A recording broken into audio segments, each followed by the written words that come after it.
Salut, comment vas-tu? Ça va très bien et toi? Ça va, ça va. Il y a un sujet dont je voulais parler aujourd'hui. On s'en était parlé il y a quelques temps au sujet de l'inflation en Pologne et puis dans d'autres pays où en fait on observe euh, un, un rattrapage des prix, mais enfin, c'est surtout une inflation qui n'est pas compensée par les taux de change. Donc en Pologne, il y a le zloty comme monnaie.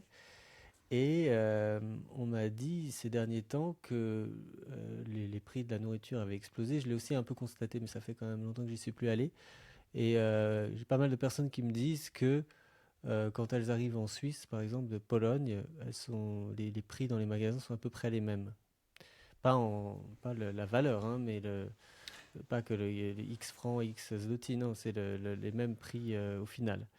Et donc, moi, je trouve ça toujours extrêmement bizarre parce que je comprends que, évidemment, il y ait de l'inflation, mais souvent, elle va se compenser par un effet de change, d'après ma compréhension du système économique. Mais en réalité, là, on ne voit pas vraiment ça. Et on en parlait un jour et tu me disais que toi, tu avais une explication à ce phénomène et ça m'intéressait de l'entendre. Euh, alors, il faut parler là, on parle de plusieurs choses différentes. L'inflation, on dit en général que l'inflation c'est une hausse du niveau général des prix. Alors ça veut rien dire parce qu'il n'y a pas de niveau général des prix. Oui. Pour moi, l'inflation c'est une baisse de la valeur de la monnaie. Donc c'est la monnaie qui perd de sa valeur par rapport au bien, au bien en général. C'est une perte de pouvoir d'achat. La monnaie étant un bien un peu particulier, mais c'est un bien et qui vaut moins face à d'autres biens. Alors toi, ce que tu évoques, c'est le prix de la nourriture, donc on va dire le niveau moyen, enfin le niveau global des prix dans les supermarchés ou dans les commerces alimentaires en Suisse par rapport à la Pologne. Oui, ça pourrait être la France, hein. Sachant que par ailleurs, les prix des services en Pologne ont bougé, mais pas énormément non plus. Donc en fait, on a une inflation qui se concentre sur une catégorie de produits. Je trouve ça assez curieux en fait comme phénomène. Alors il y a aussi en Pologne une énorme augmentation du prix de l'immobilier qui est due notamment dans les grandes villes à l'arrivée massive d'Ukrainiens, donc 4 millions, mais notamment des Ukrainiens très riches, avec des gens sont largement plus riches que la moyenne des Polonais. Je pense qu'ils sont aussi en fait plus riches que la moyenne des Français. Ils sont des gens qui viennent notamment à Varsovie et qui font énormément augmenter, alors particulièrement le prix à la location, mais je pense également à l'achat. Alors attention, dans l'immobilier, il y a plusieurs marchés. Oui, Ces gens-là, ces gens très fortunés doivent être sur un marché, le marché des biens très luxueux, exactement. qui fonctionnent différemment. On pourrait se dire que ces biens très luxueux enfin que leur augmentation va se répercuter sur les autres biens. C'est compliqué de faire un lien comme ça. Je suis pas un spécialiste du marché de l'immobilier, mais il y a plusieurs marchés de l'immobilier, c'est certain. Et donc Oui, oui, ça je veux bien le donc croire. envisager une hausse du prix de l'immobilier, en particulier dans les loyers, je suppose, sur l'ensemble du marché immobilier dû à un afflux de fortunes ukrainiennes, ils ne doivent pas être très nombreux. Si ça représente 3 000 ou 4 000 personnes, c'est beaucoup, sans doute, des Mhm. multimillionnaires, quoi. Parce que sinon, Ouais. ils vont pas en Pologne, ces gens-là, ils vont à Londres, ils vont à New York, ils vont à Paris, enfin, tu vois, ils vont pas à Varsovie. Alors, c'est les Euh, classes moyennes, inférieures, classes moyennes inférieures, enfin, qui vont à Varsovie, non? c'est vrai, je pense que c'est une bonne remarque. Je sais qu'il y en a aussi beaucoup, par exemple, sur la Costa del Sol, dans le sud d'Espagne, parce qu'il y avait déjà une énorme afflux de Russes et donc d'Ukrainiens bien avant la guerre. Enfin, ils adorent s'installer là-bas, tout comme ils adorent la Côte d'Azur. Et donc là-bas, oui aussi, il y en a beaucoup et des gens fortunés. Mais c'est une bonne question. Pourquoi est-ce que des gens qui ont tant d'argent s'installeraient à Varsovie, sachant qu'ils ont peut-être déjà un pied-à-terre ailleurs? Oui, et Ça, puis je c'est sais bon, pas. J'imagine que la vie est beaucoup plus agréable à Varsovie qu'il y a 20 ans, mais c'est pas encore. Ça ne donne pas tout l'ensemble, toute la palette des divertissements du cadre de vie que recherchent des multimillionnaires et qui vont trouver dans les grandes cités, les grandes villes internationales, Ouais. Paris, Londres, Je dirais Genève. que ouais, Varsovie pour les Russes et les Ukrainiens, j'ai le sentiment que c'est vraiment la ville de l'Europe qui leur est la plus ouverte, dans le sens où c'est un peu un point de repère pour eux, même s'ils parlent pas la langue et qu'ils ils peuvent pas comme ça facilement parler, un peu plus les Ukrainiens, mais pas les Russes.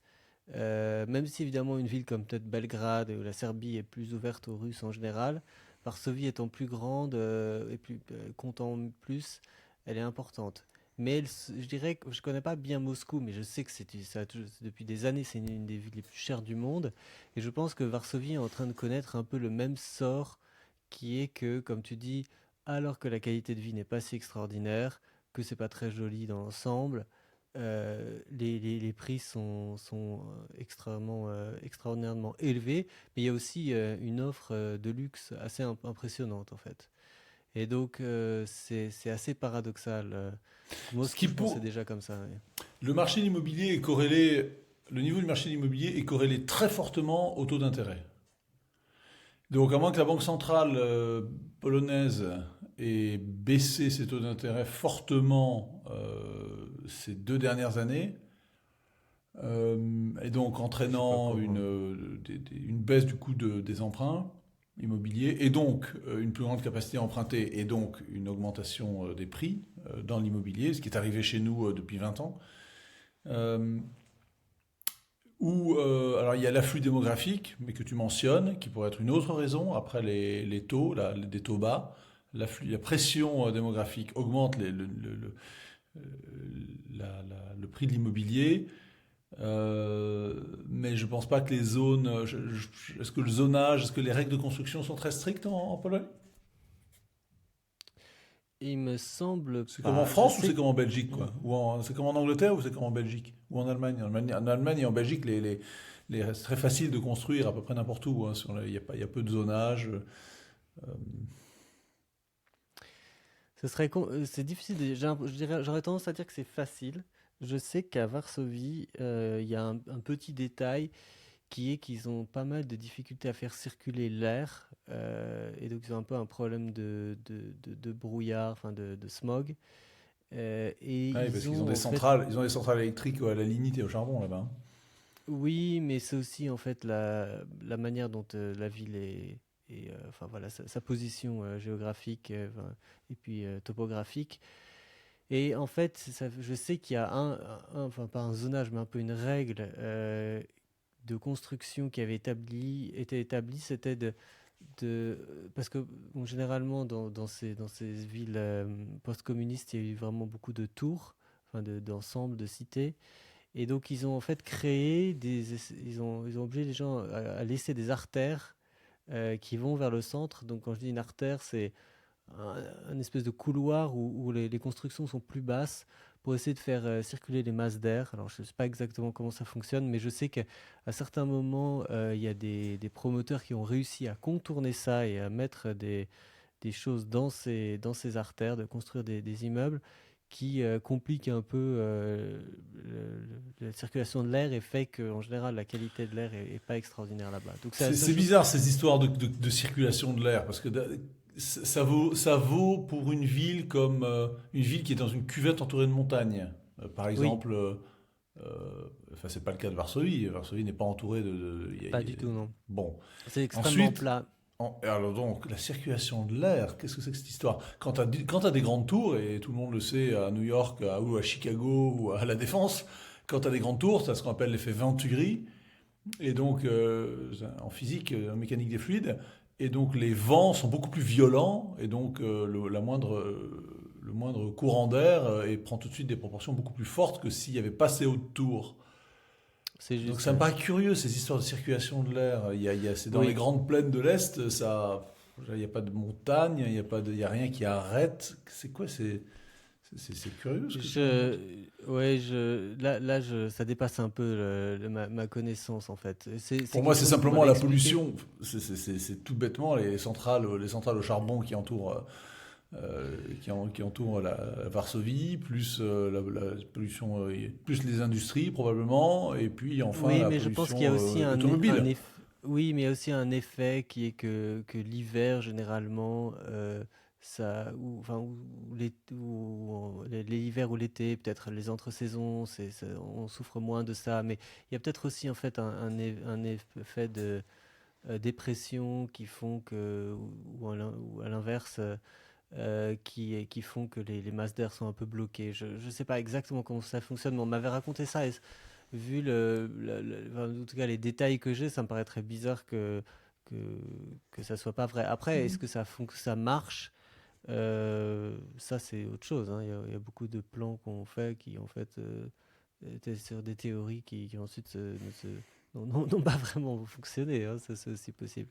Et voilà ce que je peux dire. En tout cas, pour revenir au sujet initial qui était l'augmentation Oui. des prix de la nourriture sans...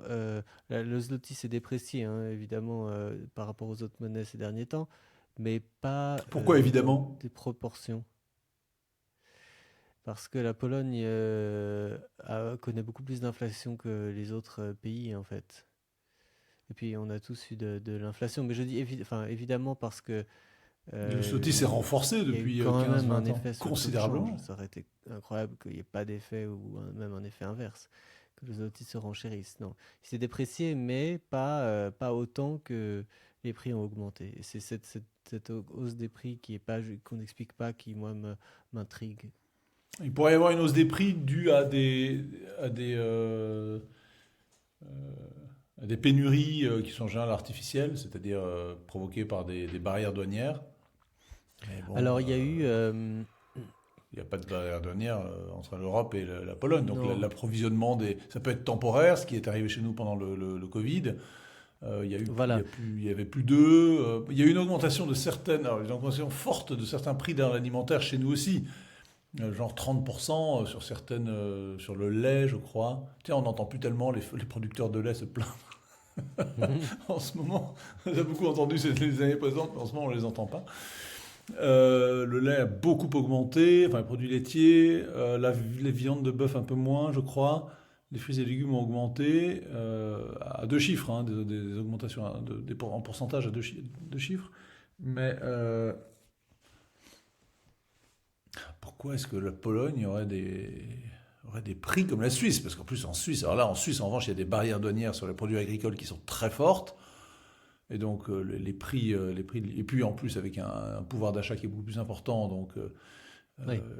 il y a les prix de l'agroalimentaire. Enfin, en Pologne, le filet de bœuf, le steak n'est pas à 60 euros le kilo, non? Comme en Suisse. Ouais, en Suisse, c'est plutôt 80, oui. Ouais, ou 80. 150 pour Euh, le filet et 80 pour le steak normal, quoi, c'est ça?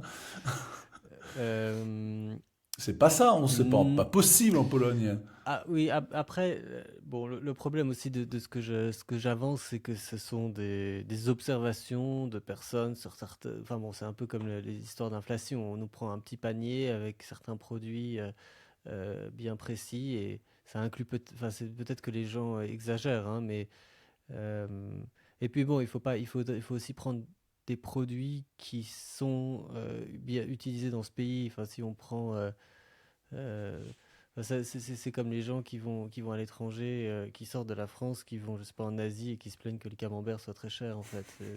Il faut parler de choses que les gens consomment sur place. Donc, effectivement, il faudrait que je regarde la prochaine fois que j'y vais plus précisément sur un panier précis, avec des choses assez simples comme des œufs, du pain, du beurre. Mais en tout cas, c'est étonnant. Ouais. Sur le point du taux de change, l'influence du taux de change, alors mériterait d'être examinée s'il y avait euh, des flux agroalimentaires importants entre la Pologne et la Suisse. La Suisse n'est Oui, pas une grosse exportatrice de produits agroalimentaires, à part peut-être les fromages. ouais, les fromages, ouais. Les fruits et légumes, certainement pas. Les produits transformés, très peu. Chocolat, peut-être. Et encore, ils ont leurs usines ailleurs. Et puis la Pologne, bon, peut-être elle approvisionne en lait, peut-être, Alors en- dernièrement, il y a eu une énorme campagne pour quasiment tout mettre, transformer tout en maïs. Alors, c'est devenu un très gros producteur de maïs. pour les Euh, biocarburants. Sans doute, et puis peut-être pour les bêtes, je Oui. suppose, hein, parce que je crois que la Le consommation fourrage. de maïs Oui. par les hommes est extrêmement limitée. Euh, il y a eu pas mal de ça. Ok. Euh, il y a un autre sujet dont il faut absolument qu'on parle, et qu'on avait commencé à parler, c'était le sujet des films qui font recette et qui sont souvent, qui véhiculent souvent des valeurs conservatrices, contrairement aux inclinations des gens qui travaillent dans l'industrie du cinéma, justement. Et cet effet. Alors, je sais pas, est-ce qu'il y a eu des études sur ça, ou c'est uniquement des observations comme ça Je ne sais pas s'il y a eu des études. J'ai lu, alors sur ce sujet-là, c'est marrant parce que j'ai lu hier justement sur Twitter une observation de quelqu'un qui avait remarqué que la distribution des films en France est très inégale entre Paris et la province et que les distributeurs de films, par exemple des films dits comédies populaires, Les Tuches 2, Les Baudins en Thaïlande, euh, il y a un film avec une histoire de deux équipes de rugby dans un village en Corrèze là, qui vient de sortir, je ne sais plus comment ça s'appelle, avec évidemment avec une histoire de migrants qui arrivent, qui sont installés dans le village, et puis il y a un méchant maire qui ne veut pas en entendre parler. Euh, et ces comédies-là, qui ont pas mal de succès, elles sont pas du tout distribuées à Paris, quasiment pas, parce qu'ils font pas du tout d'entrée. En revanche, elles sont plébiscitées, elles font le gros de leurs entrées en province. En tout cas, dans Paris et les villes, les métropoles, on trouve très peu ces films. En revanche, dans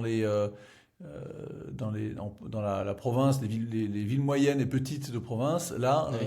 les distributeurs fournissent les cinémas avec des copies de ces films de façon très abondante.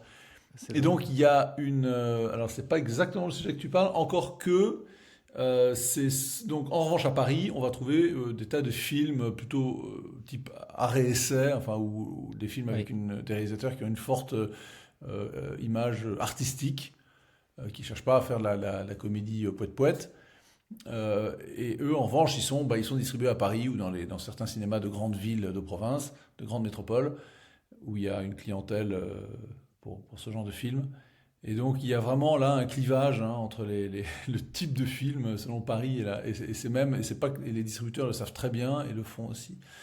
Euh, alors, est-ce que ces films en général ne se soucient pas beaucoup de faire passer des messages? Ça peut arriver, mais c'est pas des films à thèse politique, donc de gauche, parce que les cinémas à thèse politique de droite, ça n'existe pas ou quasiment pas, en tout cas pas en français. Euh, ah si, il y a eu évidemment Vaincre ou mourir, le film sur la guerre de Vendée et le général de Charette, qui a eu, alors je sais pas je crois qu'il y a eu pas mal de succès. Euh, mais lui qui est un film de type traditionnaliste. Oui.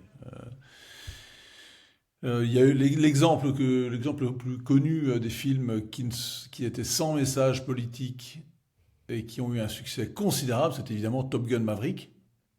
C'est Oui. le plus celui qui a écrasé toutes les entrées en 2022 et qui raconte l'histoire d'un vieux mâle blanc viril qui n'a pas d'état d'âme, très peu, et qui écrase et qui domine toute la jeunesse, femmes, quelles que soient les couleurs, quels que soient les sexes, et qui est bien plus habile que tous les autres pilotes qui sont la crème de la crème. Ce film a eu un succès considérable parce qu'il n'avait pas de sans doute, hein, parce qu'il n'y avait pas de message. D'abord parce qu'il était bien fait, probablement parce qu'il ne cherchait pas à ennuyer le spectateur avec des thèses qui lui passent par-dessus la tête, ou dont il se fiche, en tout cas dont il ne veut pas entendre parler quand il va au cinéma pour se divertir.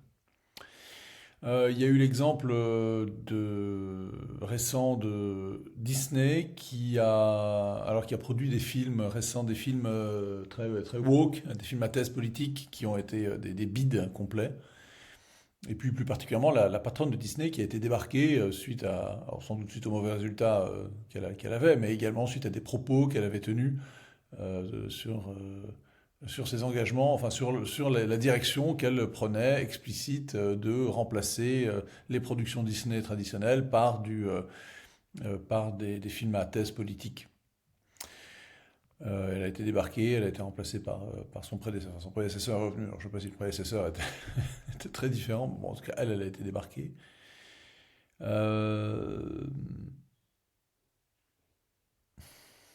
J'avais un autre exemple au cinéma ou de film comme ça. En général, hein, tu connais l'expression go woke, go broke. Hein. Quand tu deviens woke, ben, tu fais faillite. C'est le cas de beaucoup de. Il y a pas mal d'entreprises à qui ce genre de mésaventure est arrivé. Je pensais à Danone. J'ai discuté aujourd'hui de Danone avec un copain. Danone avait un patron qui s'appelait Faber et qui avait décrété que le but de Danone, c'était de sauver la planète en gros. Quoi. Alors, le but de Danone, c'est de vendre du yaourt. Et alors les résultats, donc il a voulu transformer Danone en entreprise à mission. En changeant fondamentalement la vocation de l'entreprise. Et les ventes de Danone se sont effondrées, la valeur boursière s'est cassée la gueule et le patron a été débarqué pour remettre un nouveau patron. C'est pas faux que ça fonctionne mieux quand on veut vendre, de pas simplement dire on vend du yaourt, mais de vendre une idée derrière, une manière de vivre ou quelque chose, enfin, voilà, une image. Mais ouais, je veux bien imaginer que. Je crois qu'il y a eu pas mal de problèmes avec Bud Light aussi aux États-Unis. Alors oui, il y a Budweiser. Ouais. Budweiser a une bière light, sans doute, et qui avait pris comme égérie, comme figure, un acteur qui s'appelle Dylan Mulvaney, qui depuis un an a décidé qu'il était une femme et donc il singe, il caricature les femmes en poussant des petits cris et est extrêmement maniéré et très très très, enfin un peu comme une drag queen quoi. Hein. Bon, pas aussi clownesque, mais enfin pas loin. Et alors Budweiser, mais également Tampax, je crois. C'est un homme, il faut rappeler. Tampax lui a envoyé des produits pour qu'il fasse. C'est un influenceur, donc il fait de la pub pour les produits qu'on lui envoie. Et effectivement, les ventes, en tout cas, oui, le cours de bourse et les ventes de Budweiser se sont effondrés. Et la directrice marketing qui a eu cette idée géniale de prendre comme égérie, enfin comme figure Budweiser, qui n'est pas du tout évidemment une marque traditionnelle destination enfin c'est de la bière quoi, donc c'est vraiment un marché très traditionnel pour des hommes. Et elle a été débarquée suite à cette bourde, en tout cas cette erreur de communication. En revanche, il y a un contre-exemple, c'est L'Oréal. L'Oréal, c'est une entreprise qui est depuis très longtemps woke, c'est-à-dire qu'elle fait la promotion de la diversité, de la diversité raciale, diversité de l'homosexualité, enfin des pratiques sexuelles aussi. Donc il y a elle a toujours été très ouverte en interne et dans ses publicités, dans son image. Mais elle n'en souffre pas parce que sans doute que ça fait tellement longtemps que ça fait partie de l'image de L'Oréal. Ce tournant a été pris sans doute parce que L'Oréal, je ne sais pas si tu connais l'histoire de L'Oréal. Hein, L'Oréal a été fondé par une famille extrêmement réactionnaire entre deux guerres, qui finançait les mouvements d'extrême droite qui luttaient contre la Troisième République, ou même des mouvements carrément terroristes, genre la Cagoule, dont Mitterrand était assez proche aussi. Et donc la famille L'Oréal a un passé dont ils ont, qui est très ancien. Alors on peut en plaisantant se dire qu'ils cherchent à racheter leur passé par une adhésion pleine et entière à l'idéologie inverse. Mais bon, je crois que c'est plus subtil que ça. Enfin, on peut dire ça en plaisantant. Mais eux, L'Oréal, ça fait très longtemps qu'ils ont ces publicités, cette direction, cette image. Et donc, il y a sans doute. C'est pas un virage aussi important que pour Budweiser. Je regardais une publicité qu'il faudrait que tu mettes en commentaire, une Ouais. publicité de Gillette de 1989. Alors, j'invite ceux qui nous écoutent à aller voir cette publicité. Comment est-ce qu'on vendait des rasoirs aux hommes en 1980? Gillette, hein, la perfection au masculin, c'était ça. Enfin, the best a man can get, en anglais. Et alors, pendant une minute, tu as un enchaînement de courtes vues comme ça, de clichés de l'identité masculine traditionnelle. C'est-à-dire le succès dans le sport, le succès au travail, Wall Street, le mariage, faire la cour à une femme, tenir son bébé dans les bras, le protéger, donner les clés de la première voiture à son fils, montrer à son fils comment on se rase. Euh, Beaucoup de choses sur le sport, très américain, et une espèce de virilité très séduisante. Enfin, moi, je me souviens de cette. Bon, en 89, je ne me rasais pas encore, mais je devais être pas loin de m'acheter mon premier rasoir. Et Gillette, je trouvais ça génial à cause de cette pub. Et je me souviens très bien de cette pub, de la musique et des images. Ouais. Un Je peu. la Il y a connais pas, même ouais. un moment, tu vois trois astronautes qui s'avancent, tu sais, en marchant comme ça au ralenti, qui s'avancent vers la station, vers leur.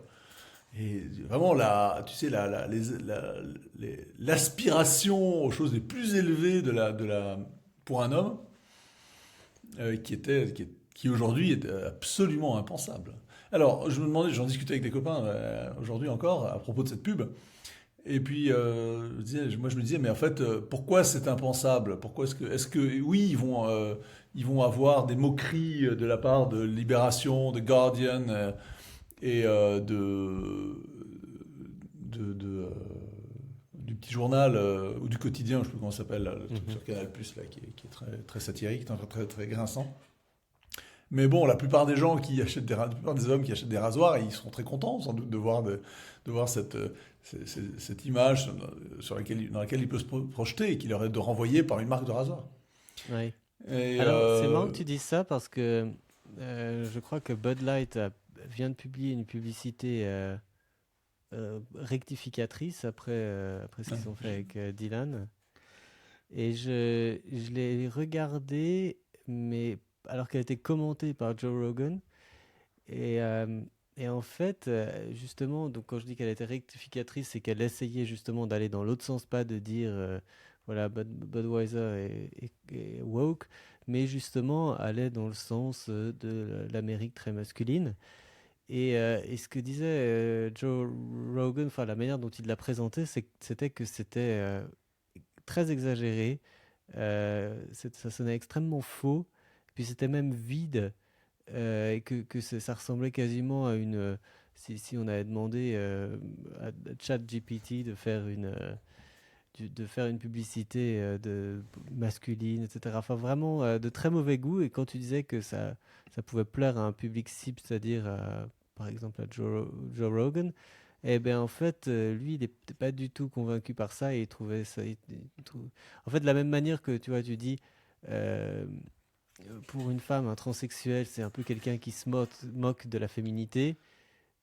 bah, pas Eh tous, bien hein, là, mais non mais Dylan non mais Mulvaney explicitement, hein. oui, non mais on pourrait dire que, enfin, ou un drag queen plutôt, c'est quelqu'un pour faire ça, il va prendre les traits d'une femme, enfin les Caricaturaux. caractéristiques, voilà, il les caricaturer pour qu'on voit bien qu'il ressemble à un homme, ça soit une femme.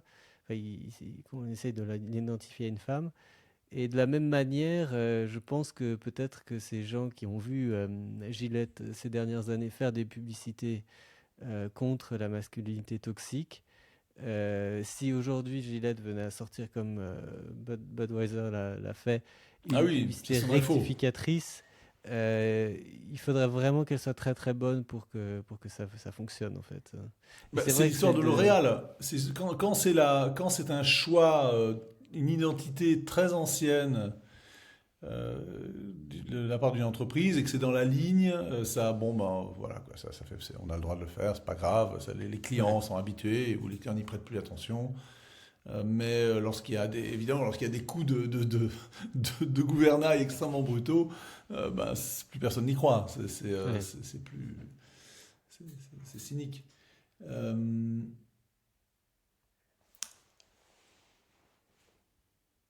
Il y avait encore autre chose. Enfin, j'ai oublié. J'avais une autre idée dans le même sujet que... Ouais. J'étais aujourd'hui en Normandie, à Caen, pour me Oui. promener, et je suis tombé sur le défilé du 1er mai de Caen, qui en plus, donc, cette année en France, est marqué par le sujet de la réforme des retraites. Il y avait pas mal de monde. Déjà qu'il y avait 3000 personnes. Pour une ville comme Caen, c'est quand même pas ridicule, hein. Mais ce qui était frappant, c'est qu'en fait, ces syndicats, le personnel qui manifeste comme ça, bon, la plupart du temps, enfin, bon, il y a des gens qui sont des syndiqués, il y a des gens qui ne sont pas syndiqués, il y a des permanents, des syndicats qui sont là. Donc on ne se fait pas tellement d'illusions sur l'adhésion, puis c'est pas énorme, hein, 3000, c'est bon, enfin je dis 3000, donc j'étais surpris qu'il y en ait tant, je pensais qu'il y aurait 300 personnes, bon il y en avait 10 fois plus, mais c'est tellement roots, le syndicalisme, par exemple, il y avait quelques jeunesses communistes comme ça, donc les jeunesses communistes, et ben c'était tous des blancs, quoi, des jeunes blancs. Il y avait pas. Il faut savoir que dans la jeunesse, il y a un bon quart ou tiers de la jeunesse française qui est d'origine d'Afrique subsaharienne ou de nord-africaine, d'origine immigrée, extra-européenne. Et donc parmi la jeunesse communiste, non, il y avait que des blancs. Alors, j'ai dit à mes voisins, j'aurais dit jeune arien. Jeune arien, donc A-R-Y-E-N, hein, donc jeune blanc, européen, blond, rejoint la jeunesse communiste, parce que c'est vraiment racialement, c'est caricatural. Mais en réalité, l'ensemble du cortège était comme ça. Il y avait que des blancs, moyenne d'âge 45-50 ans. De temps à autre, il y avait peut-être un Antillais, et encore, absolument pas de jeunesse. Alors, à la fin, il y avait à la fin, il y avait les mouvements de jeunesse. Alors là, il y avait beaucoup plus de jeunes, des étudiants. Il y a eu des black blocs qui essayaient de foutre le feu à une poubelle. Enfin, ils étaient 5.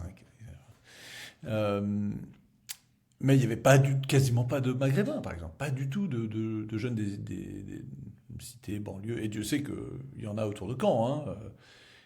C'était pas du tout. Ces manifestations étaient plutôt ordonnées, alors bon, revendicatives, avec des casseroles. D'ailleurs, les casseroles, c'est rigolo parce que t'as l'impression de loin, t'as l'impression qu'il y a un troupeau, t'as l'impression d'être dans un alpage dans les Alpes. T'as l'impression que c'est des cloches d'alpage. Ding, ding, ding. Donc ça rend l'ambiance encore plus bucolique. Et donc vraiment roots, tu vois. Et alors ce qu'il y avait également de roots, c'était la musique. Donc t'as les camionnettes de la CGT, de la CFDT, de FO avec des ballons et tout, et puis des haut-parleurs qui balancent de la musique. Et la musique, c'est Renaud, c'est alors 16 qui est un chanteur français, mais qui chante en français et qui est d'extrême gauche. Enfin bon, c'est un chanteur de gauche, mais un chanteur français. Il y avait que de la musique française. Il y avait il y avait évidemment pas de musique américaine. Et puis c'était que de la chanson française plutôt traditionnelle, de la chanson à parole. Et donc vraiment, c'était la France traditionnelle qui défilait avec des revendications communistes, socialistes ou communistes. Et tous ethniquement, alors vraiment c'était l'homogénéité, c'était parfait. Ça aurait pu être... il y avait au Havre, au même moment, il y avait le FN en fait, qui faisait son grand rassemblement au Havre, je sais pas pourquoi. Donc, j'étais à Caen, enfin on a un moment on a hésité à aller au Havre pour voir le rassemblement du FN, mais en fait ça aurait été exactement la même population, exactement les mêmes gens. Donc voilà, c'était rigolo parce que quand on est à Paris, c'est pas du tout la même population. Alors je pense que dans les manifestations, c'est pareil. Il va y avoir très peu d'immigrés ou d'étrangers. Oui. Français d'origine étrangère extra-européenne qui manifestent dans ces... D'ailleurs, j'avais lu une analyse d'un journaliste qui s'étonnait que les banlieues n'aient pas rejoint la contestation. En fait, il est probable parce que les banlieues, elles se fichent complètement des retraites, elles ont leur propre système parallèle d'entraide et alors, ils touchent les retraites certainement, hein, mais bon, souvent, ils partent... peut-être qu'ils retournent au bled pour la retraite, donc c'est moins... Ça les embête moins, peut-être. Mais en tout cas, c'était voilà, les manifs contre la réforme des retraites de Macron, enfin la soi-disant réforme de retraite, hein, parce que pour moi, s'il n'y a pas de capitalisation, il n'y a, il y a pas de réforme. Hein, donc je ne sais pas du tout. Cette réforme, je suis En contre, fait, parce qu'elle n'a pas de j'ai, légitimité, et puis elle ne fait pas de la réforme. tu, ce que tu veux dire, c'est que parce que Macron ne proposant pas une retraite par capitalisation, en fait, il réforme pas grand-chose. Il y C'est a ça pas que de tu rêve, veux c'est pas dire. une réforme, hein, Ouais, c'est cosmétique, c'est un réglage. ouais. Il réforme rien. Il tourne un petit bouton de la machine un peu plus vers 62 à 64 ans, peut-être un jour. Et puis dans 3 ans, il va falloir refaire une retraite, il va falloir refaire une réforme pour allonger parce que l'écart entre les cotisants et les bénéficiaires sera tellement, tellement énorme que, euh, enfin, qu'il faudra refaire une retraite. Et donc, tant que tu n'ouvres pas la possibilité de capitaliser, de te constituer une retraite par capitalisation déductible fiscalement, bien sûr, hein. Ça existe déjà avec le PER, etc. Mais tu peux pas choisir, tu peux pas réduire, c'est ton épargne à toi. Tu peux pas le prendre de tes cotisations retraite. Tu peux Ouais. pas affecter une partie de tes cotisations retraite à de la capitalisation. Tu dois prendre ta propre épargne et te constituer un plan d'épargne retraite qui est déductible fiscalement, effectivement, quand tu cotises de ton revenu. Mais bon, comme les marges d'épargne sont très réduites à cause du poids des cotisations sociales, des cotisations retraite en Mhm. particulier, bon, bah ça ne représente pas grand-chose, hein, le PER. Mais s'il y avait eu soudain, enfin, en tout cas un plan pour ouvrir petit à petit les cotisations retraite avec une affectation à des plans d'épargne retraite collectifs ou individuels, enfin il vaut mieux qu'ils soient individuels. J'aurais dit, ah bah tiens, il est sérieux dans ses réformes. Mais le problème, c'est qu'il n'a pas eu de Macron se lance dans une réforme comme ça, sans avoir eu de mandat pour ça. Oui, il dit il l'a dit dans son programme présidentiel, mais bon, il n'a pas eu de majorité à l'Assemblée nationale non plus. Il a été désavoué au deuxième tour, enfin, au deuxième partie des élections, aux législatives. Et donc, Tu penses que politiquement, s'il posait la question par référendum ça aux serait refusé. Français Ah, de c'est savoir les s'ils Francs. voudraient une retraite par capitalisation, ça serait Ah, refusé? ouais, sans doute, parce qu'il n'y a pas de mouvement d'opinion par référendum, je crois que ça serait refusé. Il n'y a pas de Ouais. mouvement d'opinion, ça serait tourné, l'opinion publiée en tout cas s'opposerait en expliquant que c'est épouvantable. C'est une grave erreur, hein, mais parce que Ce tous serait, les pays qui ont ça se portent très bien. En tout cas, la ouais. bourse se porte très bien, leurs entreprises se portent bien parce qu'elles ont un actionnariat fidèle, stable, qui ne dépend pas de l'étranger trop. Ouais, c'est curieux en Ils fait, font hein, de pension. même si le peuple venait à dire non, que qu'il y ait pas plus de questions qui soient posées directement aux Français. Bon, en tout cas, sur la réforme actuelle, s'il y avait un référendum, il serait désavoué. Macron serait certainement désavoué. Mais, moi, Ouais. j'en veux beaucoup aux républicains qui ont refusé de censurer le gouvernement, hein. Parce qu'en fait, la violence, les manifestations aujourd'hui étaient très violentes à Paris, hein. Euh, il faut voir, hein, il y avait des Ouais. policiers il y avait des bombes incendiaires, les policiers qui étaient enflammés. Ah oui. Et si la violence se déploie, c'est la faute, c'est parce que la violence symbolique qui aurait dû avoir lieu au Parlement, c'est-à-dire faire tomber le gouvernement et puis éventuellement renvoyer les Français devant aux urnes pour réélire une assemblée ou une démission de Macron, éventuellement, parce que non, en toute logique, je sais que c'est pas la façon dont la Constitution est rédigée, mais c'est l'esprit de la Constitution. C'est que le président ayant tous les pouvoirs, il doit avoir une responsabilité aussi, une responsabilité électorale et politique, et pas seulement pénale au cas où il aurait fait quelque chose de grave. Bon, bref. Et Oui, les petits mais républicains qui ont refusé de voter les motions de censure contre le gouvernement Borne portent la responsabilité de la violence qui a lieu aujourd'hui. pour moi. Ils auraient dû faire d'abord la violence symbolique et faire dégoupiller le conflit avec une chute du gouvernement, refus de la réforme. Et surtout, le truc qui a eu lieu ce week-end, vendredi, c'est que Fitch, l'agence de notation, a dégradé la note de la France. C'est passé de AA, enfin triple A, de AA+, à AA-. Donc la réforme qui était censée, cette réforme était censée équilibrer un peu les comptes et donc garantir la crédibilité financière de la France face à ses créanciers, a été, en tout cas aux yeux des agences de notation, a fait l'effet inverse. C'est que l'agitation sociale a prouvé aux agences de notation, en tout cas celle-là, à Fitch, que le gouvernement français n'était pas capable de faire passer des réformes comme ça. En tout cas, dans ces conditions-là, ça provoquait plus de mal que de bien. Et donc l'instabilité politique en France va provoquer une hausse du coût de l'emprunt pour l'État et donc pour les contribuables. Parce que cette réforme a été malmenée et parce que ça a dégradé considérablement l'ambiance politique en France. Et donc il y a Macron joue avec le feu, il joue avec le feu financier et il joue avec le feu politique aussi, parce que tu vois les ministres qui peuvent plus se déplacer sans se faire insulter, Macron qui serre les mains de l'équipe dans la Coupe de France, dans les tribunes. Enfin, je crois que c'était il n'a pas pu le faire sur la pelouse parce que sinon il se serait fait huer, mais il l'a fait dans un couloir du stade. Bon, moi je trouve En fait, je trouve que ce que tu veux dire, c'est que si Macron porte une réforme et que les Français n'en veulent pas, il devrait démissionner, en fait. C'est ça un peu l'idée, parce que pour moi, c'est pas si évident que ça, tu vois. J'essaie de Non, prendre. ça ne se limite pas à une réforme. Ça se limite pas à une réforme. Sauf s'il enfin, ça peut se limiter à une réforme. En fait, ou plutôt, c'est que si il veut faire quelque chose avec la France, mais que les Français ne veulent pas, et que donc, en fait, que lui, il veut pas faire l'inverse, il pourrait admettre que, en fait, il est dans une situation de blocage et que, bah, dans ces conditions, il ne peut rien faire et plutôt que de garder la France en otage, autant relancer les dés et voir ce que veulent les Français pour pouvoir avancer. Alors, plus exactement, c'est si le gouvernement nommé par Macron, le gouvernement d'Elisabeth Borne, tombe, Macron n'ayant pas de majorité à l'Assemblée nationale, il n'aura pas les moyens de gouverner le pays, pas plus les moyens de gouverner le pays.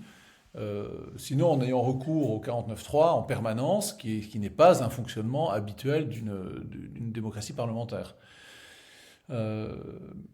Pour ceux qui nous écoutent et qui ne connaissent pas, l'article 49 sur la Constitution permet à un gouvernement de faire passer un projet de loi en engageant sa responsabilité sur le projet de loi et en disant même s'il n'a pas de majorité, il peut faire voter, il peut publier ce texte par décret alors que c'est du domaine de la loi, c'est-à-dire que le Parlement doit se prononcer dessus, et si l'Assemblée nationale ne vote pas, l'Assemblée nationale vote la confiance ou la défiance, et le gouvernement tombe ou demeure. Et s'il demeure, bah, le texte est considéré comme adopté, alors qu'il n'y a pas eu de vote, il n'y a pas eu de majorité qui l'a voté. Ça, c'est l'article 49 de la Constitution. Et le gouvernement Borne l'utilise énormément. Rocard, en son temps, l'avait utilisé. Rocard, qui était Premier ministre entre 80... la fin de Mitterrand, donc fin des années 90, 91, un truc comme ça, enfin je sais plus. Fin des années Mitterrand. Il avait utilisé beaucoup de 49.3 parce qu'il n'avait pas de majorité non plus. Or, le gouvernement étant le gouvernement de la majorité de Macron, la majorité à laquelle appartient Macron, il faut lier, en fait, même si institutionnellement le président et le Premier ministre, c'est pas la même chose, politiquement, il faut les lier. Puisqu'ils sont, en fait, Borne, elle fait ce que lui dit Macron, puisqu'elle est de son parti. Et puis, Borne, elle n'est même pas élue, d'ailleurs. Ah si, par la députée. Si, elle a été élue. Et donc, si le gouvernement Borne saute, c'est Macron, la position politique de Macron est en danger aussi. Et il devrait porter une responsabilité. Et effectivement, de là à démissionner, peut-être pas. Démissionner, ça serait suite à un référendum qui perdrait. Mais bon, depuis Mitterrand, ou depuis Chirac, pardon, quand on perd un référendum, le président ne démissionne plus. mais il devrait démissionner en toute logique politique. En tout cas, c'était comme ça que De Gaulle avait rédigé la Constitution. Oui, en fait, il y a une vraie différence entre ce référendum-là et le référendum d'initiative populaire, en fait. Parce que c'est Il vrai n'a qu'en jamais été Suisse, utilisé, le référendum d'initiative ouais, populaire. en On sait Suisse, on pas. parle beaucoup de référendums, mais il n'y a jamais de référendum qui soit il me semble, qui soit des questions posées par l'exécutif au peuple. Bah si, Donc, non, c'est sur des projets de loi. Voulez-vous ce projet de loi, oui ou non? En France aussi, il y a toujours un projet de loi qui est lié par exemple, en 2005, le dernier référendum, qui était un référendum sur le traité de Lisbonne, enfin, pardon, le traité constitutionnel européen, donc la constitution ouais. de l'Union européenne, se rattacher à un texte. Voulez-vous voulez-vous que la France ratifie, je ne sais pas quelle était la question exacte, mais ou pas ce texte? C'est pas une question en l'air, c'est toujours sur un texte de loi. Puisque avant de passer au Oui. référendum, en tout cas en France, il faut que le texte Mais ce soit que je veux dire, c'est que voté par les assemblées. l'initiative vient de l'exécutif, alors Oui, qu'il me semble qu'en oui, Suisse, elle vient toujours du peuple. oui, Et c'est donc, très en fait, différent. et donc, oui, c'est ça, c'est que dans l'esprit, si jamais le peuple dit non en Suisse, c'est absolument sans conséquence pour l'exécutif, parce qu'ils ne mettaient pas leur réputation en jeu, ni rien. Ouais. Oui, donc en fait, je ne sais pas s'il y a beaucoup de... Finalement, il y a très peu de pays qui pratiquent ce référendum à la française. Enfin, et encore en France, c'est quasiment plus pratiqué, mais L'Angleterre l'a utilisé récemment Ah oui, le sur le Brexit, ouais. Brexit en 2016, Ouais, alors que le référendum n'était pas vraiment une tradition politique anglaise, hein, ouais. mais ils l'ont fait. Il y avait eu d'autres référendums dans les années 90, peut-être sur la dévolution de pouvoir, donc la décentralisation, donc la création de gouvernements en Écosse en particulier. En Allemagne, il n'y a absolument pas de référendum, mais ça c'est depuis l'usage du référendum par Hitler. Mhm. Euh, Aux États-Unis non plus. Aux États-Unis, il y a pas- alors aux États-Unis, il y Enfin, a des référendums dans les États? dans les États, oui. Oui. Si, beaucoup, beaucoup. Ah oui. Et tu peux récuser une unité de référendum pour récuser une loi qui a été votée, par Mais exemple. c'est d'initiative populaire ou d'initiative D'initiative exécutive? populaire, oui. Je Oui. sais plus. Alors ça doit dépendre de chaque État, évidemment, aux Ouais. États-Unis, les conditions, mais je sais qu'en Californie, c'est très utilisé, par exemple. Euh, En Italie, il y a du référendum, je crois que ça doit être prévu. En Espagne Tous aussi. tous les pays qui ont rejoint l'Union européenne il y a 15 ans, enfin il y a 20 ans maintenant, ils sont passés par référendum aussi. Enfin, Tous, je suis pas sûr, hein. Ça je- dépend des ben, pays. Ça ça dépend dépend. des. Non, non, je crois pas. Ouais. Je Je me pense souviens pas que qu'il y en tous avait les eu faits. en Pologne, mais je... Ouais. En Je pense Irlande, il y a une que... forte pratique du référendum, puisque, puisque quand ils avaient refusé le traité de Maastricht, on les a fait voter plusieurs fois, jusqu'à ce qu'ils disent oui. Au Danemark, en Hollande aussi, il y a du En référendum. Hollande, ouais. Il y a pas mal de pays où ça. Mais bon, en France, le référendum est utilisé dans la mesure où c'est le gouvernement qui pose la question. Les gens répondent au gouvernement, moins sur la question, mais au gouvernement lui-même. Ouais. Et donc c'est le risque du référendum en France, c'est il se transforme en plébiscite. C'est-à-dire, est-ce que vous êtes pour ou contre le gouvernement? Peu importe la question. C'est ce qui s'était passé avec De Gaulle en 69. De Gaulle avait posé une question sur la régionalisation et la participation. Et puis les Français avaient dit non, parce qu'ils en avaient marre de De Gaulle, pas parce qu'ils étaient contre la participation ou la régionalisation, puisqu'ensuite ça s'est développé. Ouais, c'est dommage. Je suis sûr que si on insistait en France, si c'était plus fréquent, en fait, les gens perdraient l'habitude de simplement répondre en plébiscite. Oui, si c'est un référendum d'initiative populaire, si l'initiative, même si c'est le Parlement qui organise, qui vote, qui autorise ce référendum, même si c'était le cas, oui, ça serait sans doute très sain pour la démocratie française. Mais bon, ce Ouais, qui serait le plus limiter. sain pour la démocratie française, c'est de revenir à une république parlementaire, hein, enfin une démocratie parlementaire et pas un régime, pas le régime du monarque républicain actuel. L'élection du président au suffrage universel direct, pour moi, c'est une connerie et dont souffre beaucoup la France depuis maintenant Surtout depuis En fait, depuis que Mitterrand a refusé de démissionner lorsqu'il a perdu les législatives en 86. C'est la première fois Et qu'un président perd des législatives et il aurait dû démissionner comme l'a fait De Gaulle et puis en fait il est resté au pouvoir. Et à ce moment-là, ben, le président, il est tout puissant, il est intouchable politiquement, il peut faire ce qu'il veut, il fait des doigts d'honneur à tout le monde. Je suis là pour 7 ans à l'époque, 5 ans maintenant, et puis, ben, en fait, parce que quels autres pays fonctionnent comme ça la Russie. avec La la constitution de la Russie? Russie est très proche de celle de la Ve République. Ah oui, bon, voilà le C'est résultat. pas, pas un exemple. Ouais. Non, il y a que de toutes les démocraties, le président français est celui qui a le plus de pouvoir. De toutes Ouais. les démocraties. La Parce que Constitution France de la malgré cinquième. l'importance des élections américaines, avec le fédéralisme, enfin tous les C'est pas États seulement le américains. fédéralisme aux États-Unis, c'est le fait que le Parlement, enfin la Chambre des représentants et le Congrès, ouais. Sénat que, votent la loi. Et ils ont l'initiative de la loi aussi. Le président ne peut rien faire. Il a un droit de veto. Je crois qu'il peut refuser de signer une loi votée une fois, je pense, mais pas 2 fois. Enfin, c'est vraiment. Et c'est quasiment plus jamais utilisé. Le président aux États-Unis, s'il n'a pas la majorité, c'est ce qui s'est passé avec Obama à la fin de son deuxième mandat d'Obama, il n'avait pas de majorité. Le Sénat et la Chambre des Mhm. représentants étaient républicains, ben, il n'a rien fait. Absolument rien fait. C'était un roi fainéant.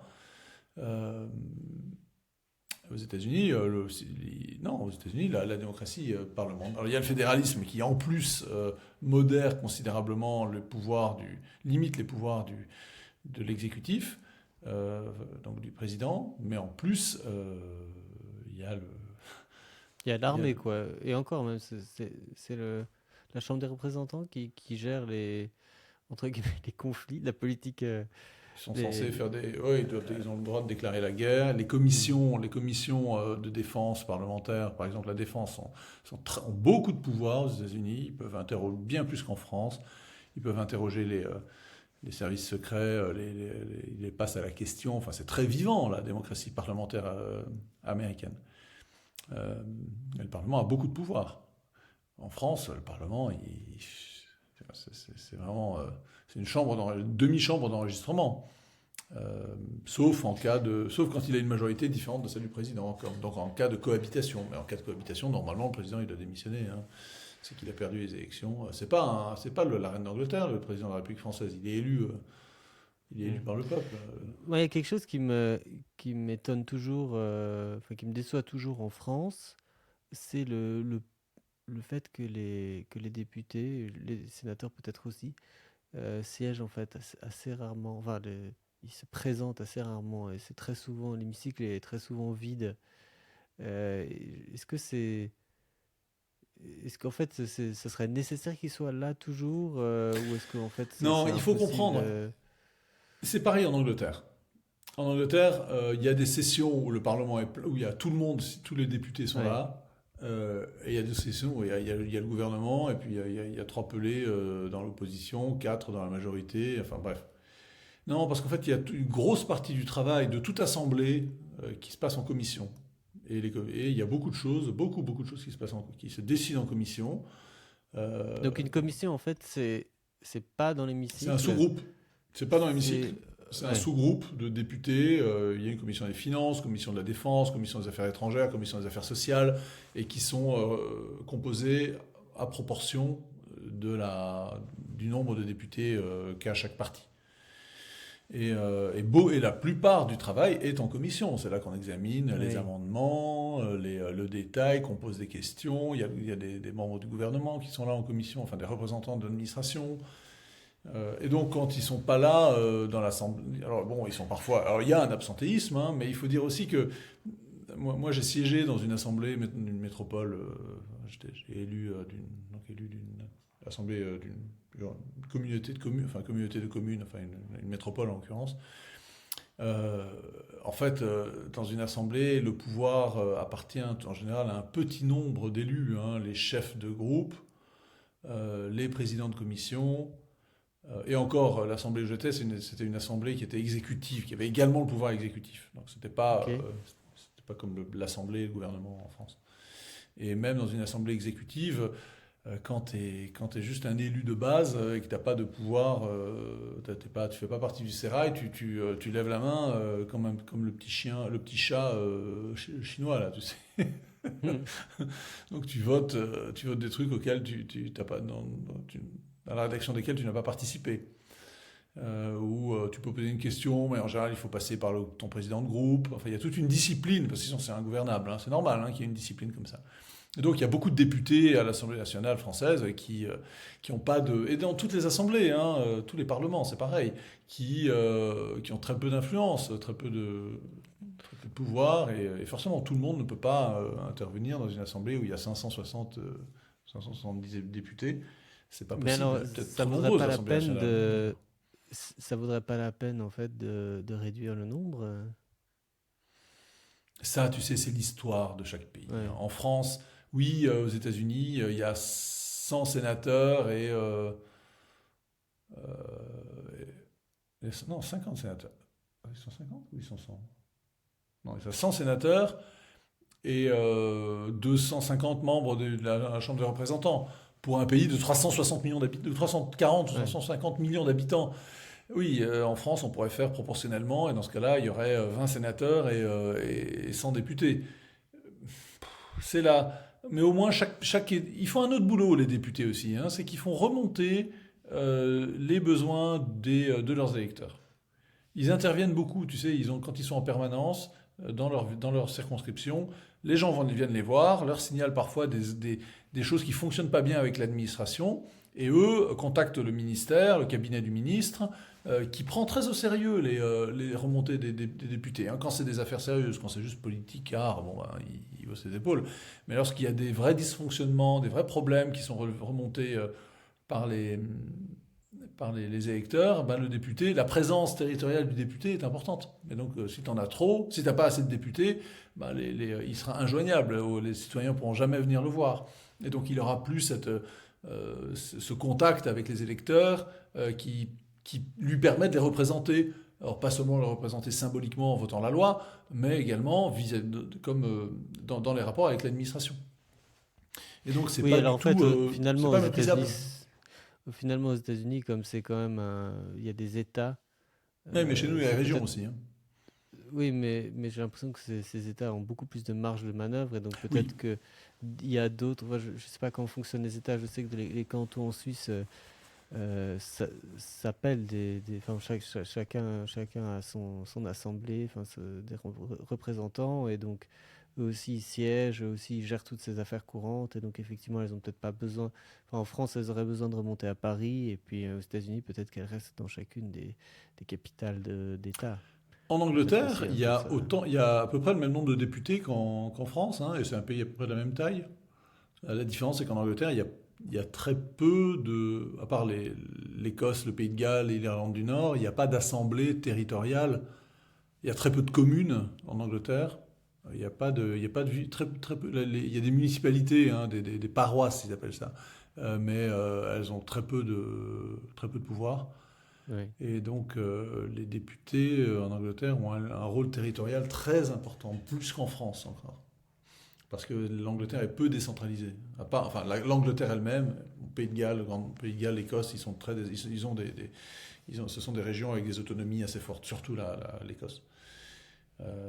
Mais bon, le nombre de députés est le même. En Allemagne, je crois que proportionnellement, le nombre de députés est le même qu'en France. Le nombre n'est pas absurde, hein, en France. Il ne faut pas comparer avec les États-Unis parce que, comme tu disais, l'organisation n'est pas la même. Donc le nombre de députés ne me paraît pas invraisemblable.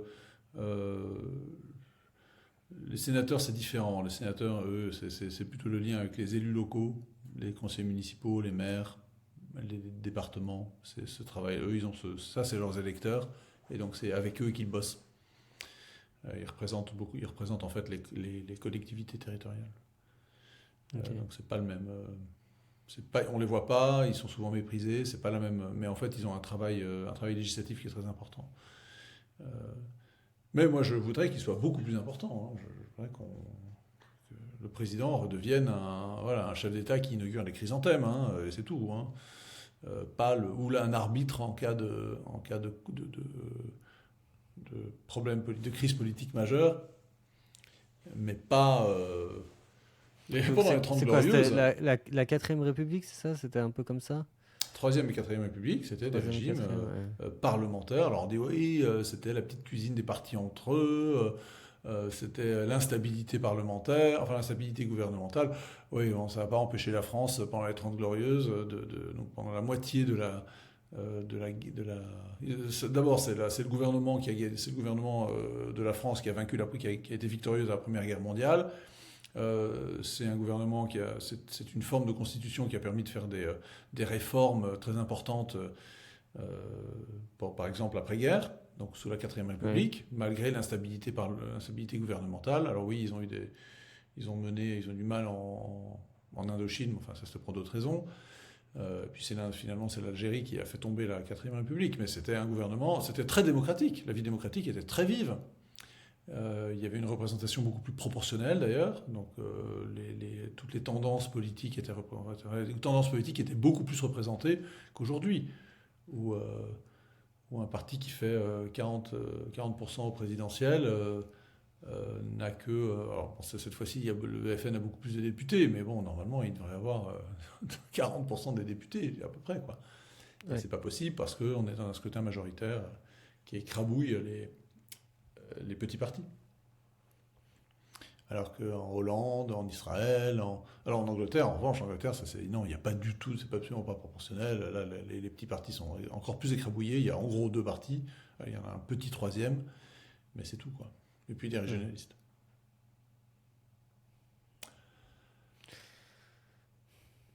Ouais, c'est vraiment très compliqué. J'ai du mal à voir comment est-ce que ça pourrait évoluer, notamment en France. Ouais, ça, je souvent pense ce genre de conversation et... Moi, je crois que la 5e République je pense que la 5e République est finie. Je pense qu'elle va... le gouvernement Macron, enfin le quinquennat Macron, là, ça sera la preuve qu'il y aura une... J'espère qu'il y aura un débat sur une réforme constitutionnelle lors de la prochaine présidentielle et qu'il y aura le candidat qui portera ça. Je pense il va avoir de fortes chances de l'emporter. Parce que... Mélenchon l'avait déjà fait, mais Mélenchon avec sa 6e République. Mais en réalité, c'était trop tôt. Le blocage des institutions, les problèmes posés par un président mal élu n'étaient pas assez vifs, mais maintenant ils le sont. Quand tu gagnes contre Le Pen. Oui, mais est-ce que les gens vont vraiment relier ça à un problème constitutionnel? Le débat. Tu sais, ça peut changer très vite. Hein. Ça peut être un catalyseur. L'opinion peut changer extrêmement vite. S'il y a un homme politique assez habile qui comprend bien qui sent bien la température dans le pays et qui propose des solutions institutionnelles, constitutionnelles même, pour remédier à ces blocages, c'est l'occasion du débat. Enfin, la campagne, c'est fait pour ça. Hein. Un thème comme ça peut surgir. Ouais.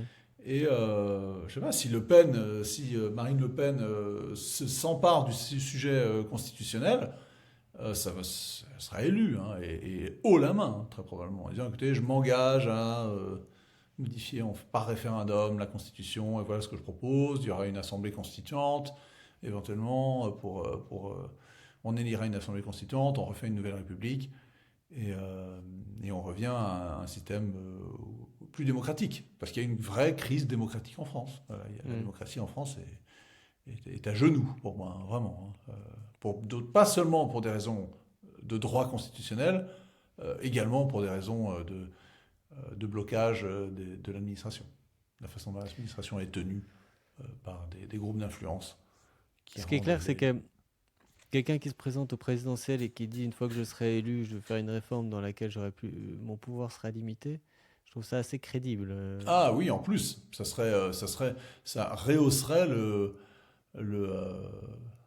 oui.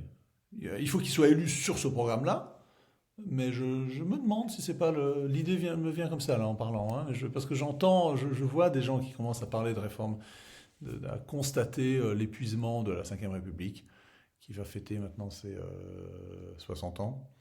Enfin qui a fêté ses 60 ans depuis en 2018, pardon. Et attends, non, attends, elle est 58, oui, oui, 60 ans. Donc ça fait Ça serait long, hein. intéressant. Ouais. Enfin c'est long et c'est bâtard maintenant. Bien. C'est un bon Bon, moment pour terminer. parfait. Merci Je à te souhaite une toi. bonne soirée. Ouais, pareil à toi aussi. Salut, à bientôt.